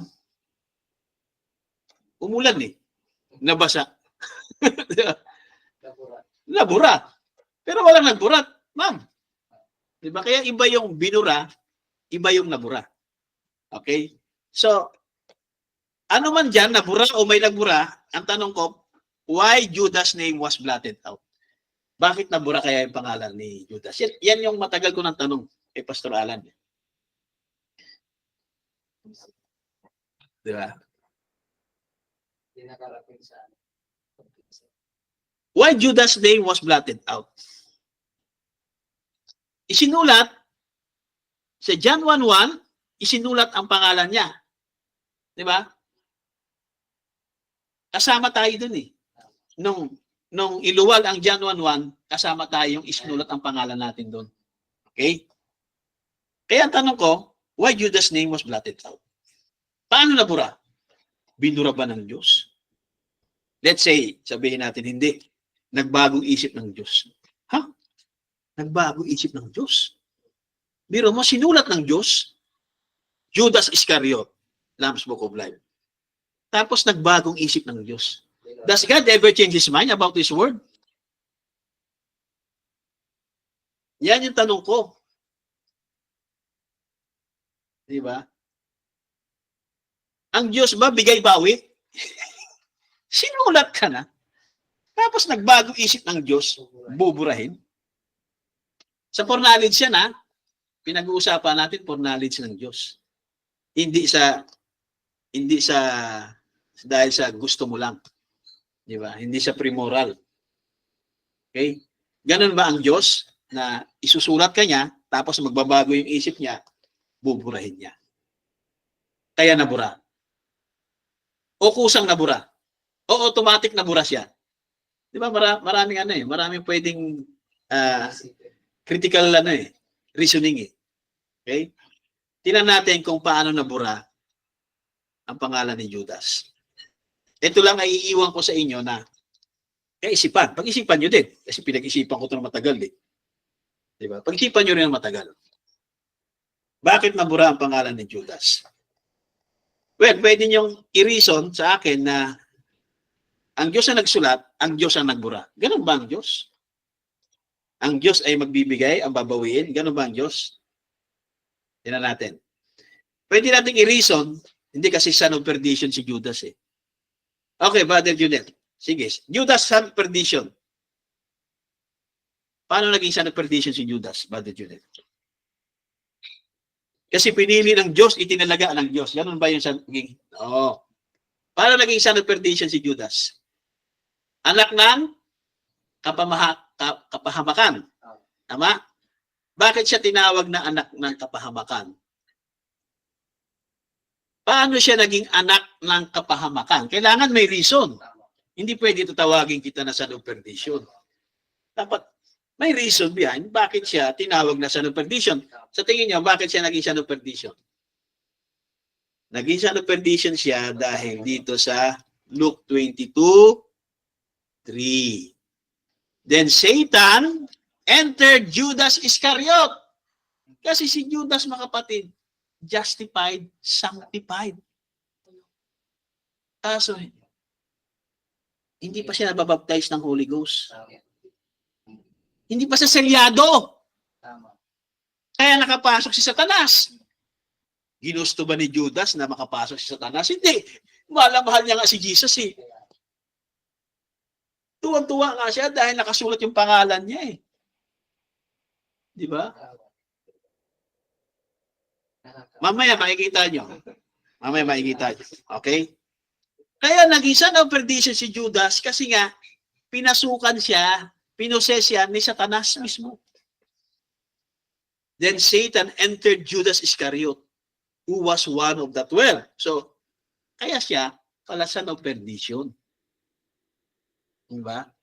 Hindi dahil ginusto ng Diyos na, Judas, gagawin kitang son of perdition. Hindi gano'n ang predestination. Pero ang end time, ganyan ang unawa eh. O Cain, gusto mo ikaw ang Cain. Papatayin mo si Abel, Cain. Yan ang gagawin mo, yan ang karakter mo. Yan ang unawa ng end time. So, si Judas, kaya siya pala naging son of perdition dahil nakita ng Diyos. Pinosesya ni Satanas. Pero sa tingin nyo kaya, kung si Judas baptized ng Holy Spirit, kung may siling siya ng Spirit, hindi siya magiging son of perdition. Ganon ang Diyos. Makatuwiran siya. Kaya, paano nabura ang pangalan ni Judas? Ano ba yung blotted out? Tingnan mo natin sa dictionary. Blotted out ay eradicated, abolished, erased. Yan yung mga synonyms. Okay? At tingnan pa natin sa mas malalim na dictionary. Sa dictionary.com. So yung blot out, yan pala ay idioms and phrases. Ang blot out ay obliterate. Anong ibig sabihin ng obliterate? Obliterate. Hindi ob. Obliterate. Sabi diyan ay ang obliterate ay ano? To remove utterly from recognition or memory. Yun ang ibig sabihin ng blotted out. Wala na yung recognition niya. Nawala sa memory. Yung pangalan ni Judas, mga kapatid, ay na obliterate. Sabi diyan, obliterate, wipe out of existence or memory. Yun ang ibig sabihin ng blotted out. Now, paano nabura yung pangalan ni Judas? Binawi ba ng Diyos? Binura ba ng Diyos yung pangalan? Teka muna, nagkamali yata ako hindi si Judas hindi dapat dito sa Lamb's Book of Life eh. Mali ako ng mali ako ng panag-Greek. Does God ever change his mind? Ang Diyos ba ay bigay tapos babawiin niya? Does God give and take it away? May mga ganyang unawa na ang Diyos ang nagbigay, na ang Diyos ang babawi. Diba? Tapos gagamitin nila yung Job. Diba? Kasi sabi ni Job, what the Lord gives and the Lord take it away. Si Job ang nagsabi niyan, hindi ang Diyos. Si Job kasi, mga kapatid, biniyayaan siya ng 10 mga anak. Then, namatay yung 10 anak niya. Binawi ba ng Diyos 10 anak? Pinatay yun. Namatay. Dahil kay Satan. Diba? Pinermit ng Diyos na mamatay. Pero hindi ang Diyos ang pumatay. Hindi binawi ng Diyos yung buhay na ibinigay. Diba? Kaya nga yung mga nagsisuicide eh. Yan ay mortal sin. Yung ibinigay na buhay sa'yo. Diba? Hindi mo pwedeng kitlin. At hindi rin babawiin ng Diyos yan. Ang tao na mamatay dahil sa kasalanan. Kaya hindi ang Diyos ang pumatay. Hindi ang Diyos ang bumawi. Kaya maling unawa yan na ang Diyos ay nagbigay. Hindi nang ibig sabihin ni Job. Diba? Tama. Kaya yung 10 anak ni Job na lost, namatay, ay dahil yon na pinirmit ng Diyos si Satanas na subukin siya sa kanyang faith. Okay? Kaya ang Diyos, hindi siya yung magbibigay tapos babawiin niya yung binigay niya. Amen? Does God give and take it away? No, ganoon din sa Lamb's Book of Life, kay Judas. Hindi yung isinulat niya si Judas tapos buburahin niya ulit si Judas. Hindi ganoon ang Diyos na God give and take it away. Kung hindi siya makatuwiran ng Diyos kasi nagbago siya. Okay. Now, gusto kong intindihin natin ng mabuti to, last na to, sa 2 Peter 3:9. Tagalog ang ginamit ko. Ang Panginoon ay hindi nagpapabaya sa kanyang pangako, gaya ng inaakala ng ilan. Sa halip, nagbibigay siya ng pagkakataon sa lahat. Kasama si Judas o hindi? Kasama si Cain, hindi. Kasama lahat ng tao. Lahat ng nakita niya, nalilitaw dito sa lupa. Nakita niya ka lahat ng langaw-bangaw eh. Nakita niya lahat ng tao na isisilang dito sa lupa. Nakita niya. Kaya lahat ng tao na nakita niya, mga kapatid, at yung mga tao, may mga tao na nakita niya na gustong maligtas. Okay. Kaya sabi niya, sa halip, nagbibigay siya ng pagkakataon sa lahat. Sa lahat ng mga tao yan na nag-exist dito sa lupa. Lahat ng mga sinilang dito sa lupa. Bakit? Sapagkat hindi niya nais na may mapahamak kahit isa. Hindi exempted yan si Judas, hindi exempted yan si Cain, hindi exempted yan si kasama sila dyan sa pangako na yan. Kasi ang nais ng Diyos ay ano? Walang mapahamak. Kundi ang lahat ay kasama si Judas, hindi. Okay.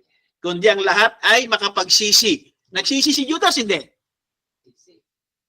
Sino dito hindi nagsisi? Hindi si Judas, son of perdition eh. Sabi dito, kundi ang lahat ay makapagsisi at tumalikod sa kasalanan. Nagsisi si Judas o hindi? Basa. Mateo 27. 1. Kinaumagahan, lahat ng mga pinunong saserdote at ng mga matanda sa mga tao ay sumangguni sa isa't isa laban kay Jesus upang maipapatay nila siya. Nagbotohan sila. So panalo, ipako si Kristo. Kaya tinalian nila si Jesus at ibinigay kay Poncio Pilato ng gobernador. Nandun si Judas. Nang makita ni Judas na siyang nagkanulo kay Jesus, na siya ay hinatulan, nagsisi siya. Nakita niya, hinatulan eh. Crucified! Sino? Si Barnabas? Si Barabas? Barabas ba yun? Diba? Si Jesus. Nandun pala si Judas. Nang makita ni Judas na siyang nagkalulo kay Jesus, na siya ay hinatulan, nagsisi siya. At hindi lang yun. Isinauli niya ang 30 pilak sa mga pinunong saserdote at sa mga matanda. Sinauli niya. Nagsisi siya, isinauli niya pa. Bakit? Nakonsensya siya. Nagsisi siya. Balik tayo doon sa scripture. Sa halip, nagbibigay siya ng pagkakataon sa lahat sapagkat hindi niya nais na may pakundi ang lahat ay makapagsisi at tumalikod sa kasalanan. Kasama si Judas, hindi. Kasama si Judas doon. Nakita ng Diyos yan. Kaya si Judas ay ano? Nandun sa Lamb's Book of Life. At kapag nasa Lamb's Book of Life ka, meaning, tutubusin. Doon sa Calvary. Di ba? Ano ang sumunod? Itinapon niya ang 30 pilak sa banal na dako at siya ay umalis. Pagkaalis niya roon, siya ay nagbigti. Yun ang kasalanan. Nagbigti si Judas. Paano ko patutubusin? Wala na. Sige nga, kung tutubusin kita, isinurat ko. Father Junel. Hindi ko babaguhin yun. Diba? Father Junel, hintayin mo ako, susunduin kita. Eh pagdating ko, umalis ka na eh. Hindi ko na kasalanan yun. Diba? Ngayon, kung kasama si Judas doon sa Lapis of Blood at kasama siya tutubusin, eh nagbigti siya before Calvary. Kasi, ang redemption doon sa Calvary, he paid the price. All manner of sin will be forgiven. Di ba? Doon sa Calvary. Lahat ng, pero sa panahong darating, sa time ng Holy Ghost, ang magkasala sa Holy Ghost ay ano, wala nang kapatawaran. Kaya under the Calvary, under the blood, lahat ng manner ng kasalanan ay patatawarin. Ibig sabihin lahat doon ay babayaran ng dugo. Yung ginawa ni Judas, kasama sana doon. Tama. Di ba? Kung hindi siya nagpakamatay. Kasi na-konsensya siya, nagsisi siya. Hindi niya kinaya na konsensya niya. Alam niya, walang kasalanan yun eh. Tama. Di ba? Mahal niya nga si Jesus Christ eh. Amen? So, bakit siya nabura? Merong mababasa dito sa Sabdician Church Age. The part of Judas obtained amongst the 12 and then lost was neither inferior to the ministries of the other 11, nor was it his devilish foreign ministry interject among the ministries of the others. Acts 1:25, that he may take part of this ministry and apostleship, from which Judas was transgression fell. Nahulog si Judas sa transgression. That he might to go his own place, Judas the devil lost God-given Holy Ghost ministry and killed himself and went to his place. His name was even in the book of life, but his name was blotted out. So bakit siya na-blotted out? Ayon dito sa Church Age book. Kasi nga, transgression fell and killed himself. Kaya siya nabura.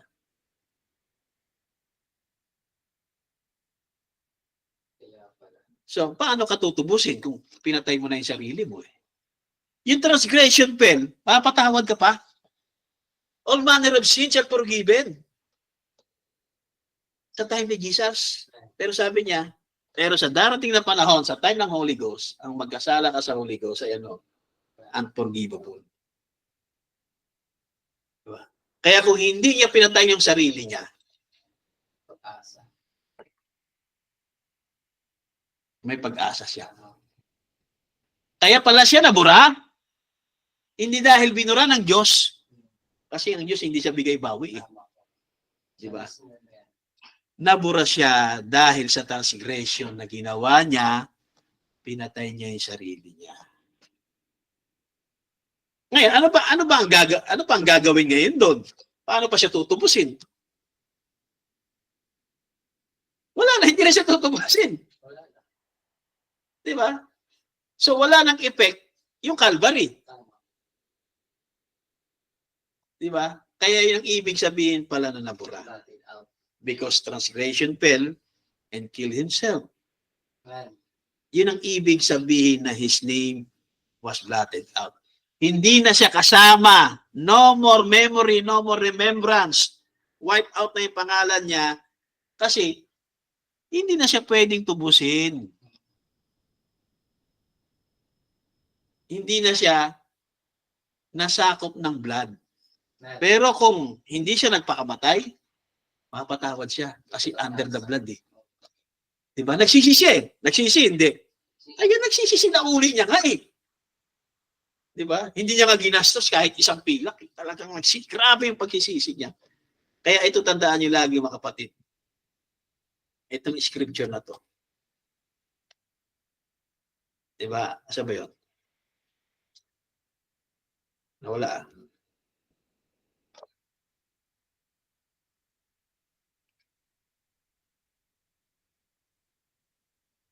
Yan.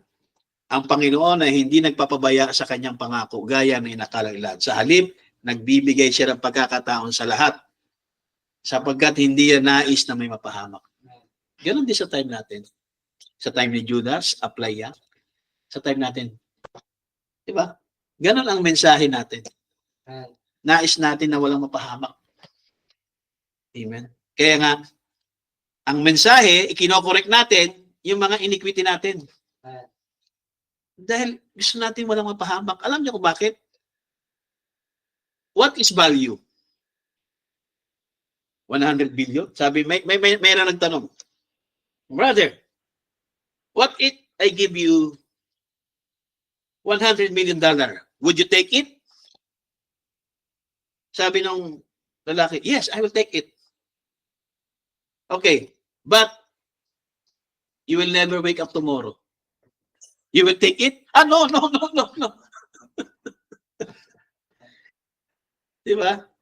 Bakit? Mahalaga yung buhay, mahalaga yung kaluluwa. Sabi ni Brother Branham, ang kaluluwa ay worth 10,000 words. Kaya mahalaga ang kaluluwa ng bawat isa. Dito sa TNT, mahalaga ang kaluluwa ng bawat isa. Ang pastor ay tagapagpakain lang. Nagpipreach lang siya. Pero ang bawat pamilya, ang bawat ama ng tahanan, ina ng tahanan, tayo ang mas may higit na may pananagutan sa ating pamilya. Kung saan man sila nagpupunta, ano man ang ginagawa nila, lalo sa araw ng linggo, tayo ang mas may higit na pananagutan. Ako, hindi ko kayo nakikita. Nakikita ko lang kayo, pero hindi ko nakikita yung buong pamilya. Diba? Pero I hope and I pray, sana kasama nyo rin yung mga... Kasi nga, ang value, hindi yung 100 billion, kundi ang value yung kaluluwa. Yung kaluluwa mo at yung kaluluwa ng pamilya mo. Kaluluwa ng anak mo. Diba? Yan yung great value. Hindi yung pera, hindi yung sweldo, hindi yung savings. Diba? Hindi yung utang, kahit marami kang utang. Diba? Hindi yan ang value. Ang value, mga kapatid, ay ang isang kaluluwa. Yan yung value. Kaya kung ang pagsuporta natin sa ministry na to para sa kaluluwa, gawin natin.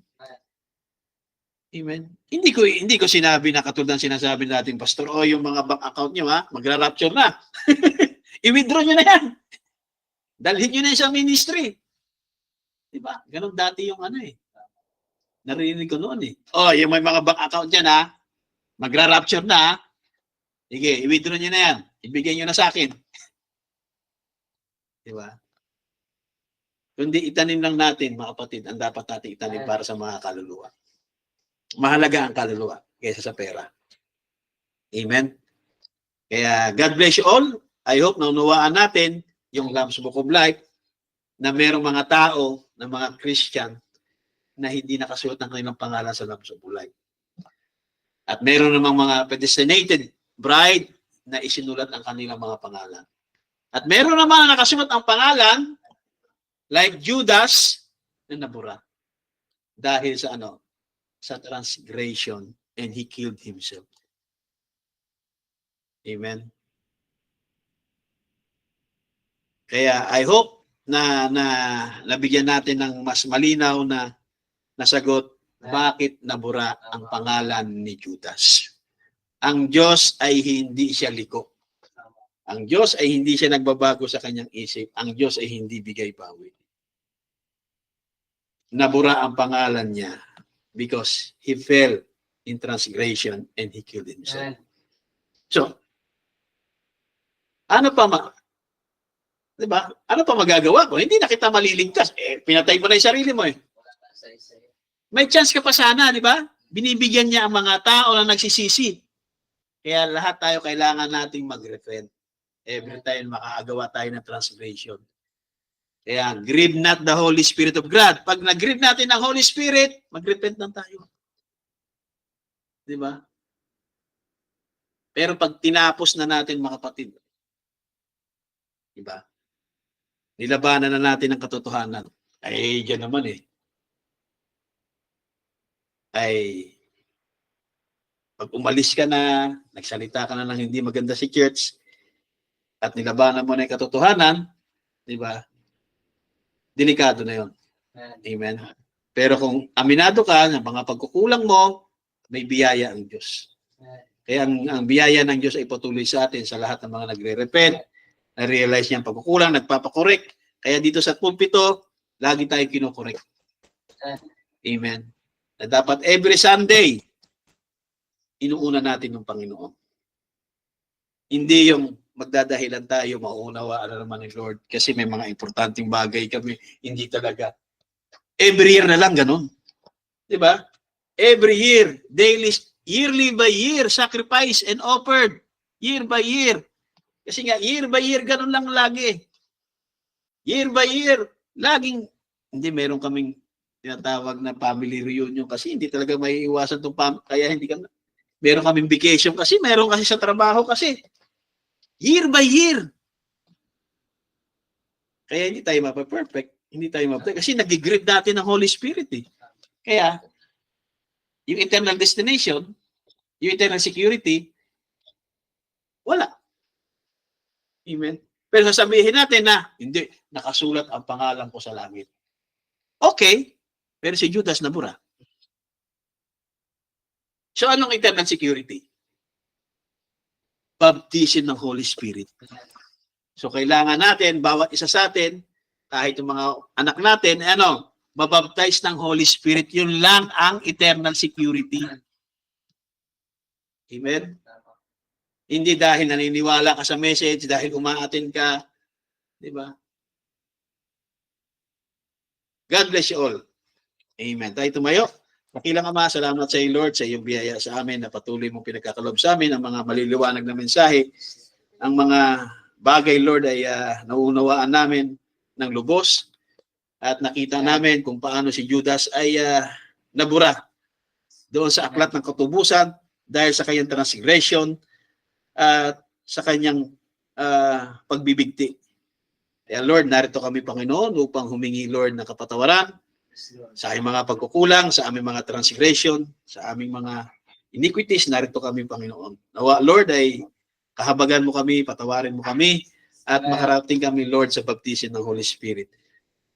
Kaya salamat sa iyo, Lord. Aming kitang pinapurihan at pinapasalamatan. At maging, Lord, ng mga kapatid na patuloy, Lord, na humihingi ng mga healing sa may mga sakit. Lord, lahat kami, Panginoon, ay nakakaranas ng mga karamdaman, sickness and diseases. At naniniwala kami, Lord, na kailangan lang namin i-claim ang divine healing na pinagkaloob mo. Ang divine healing, sinabi mo sa iyong mensahe na ito, Lord, ay down payment ng aming salvation, ng aming eternal security. Nagbigay ka sa amin ng down payment sa eternal security na pinagkaloob mo sa pamamagitan ng baptism ng Holy Ghost, walang ibang divine healing. At darating ang time, hindi na namin kakailanganin divine healing, kundi, Lord, ang katawang ito na nag-grow ay babaguhin mo sa isang kisap mata. Kaya salamat sa iyo, Lord. Ito ang huling victory na aming gagawin, itong aming mga katawan, Lord, sa pamamagitan ng body change. Kaya patuloy kami, Lord, humingi ng habag at awat, kapatawaran sa aming mga pagkukulang. Habagan mo ang bawat isa at ang buong pamilya, ang mga kapatid na kapiling namin at mga iba na hindi namin kapiling. Patuloy mo silang kahabagan, Panginoon. Hanggat ang iyong grace ay nanatili sa amin. Narito kami upang humingi ng habag at awat, kapatawaran sa iyong mga pagkukulang. Salamat sa iyo, dakilang Ama. Pinapurihan at pinapasalamatan namin. In the name of Lord Jesus Christ, we pray. Amen. Amen. God bless you all. At naunawaan pa natin yung blotted out. Amen.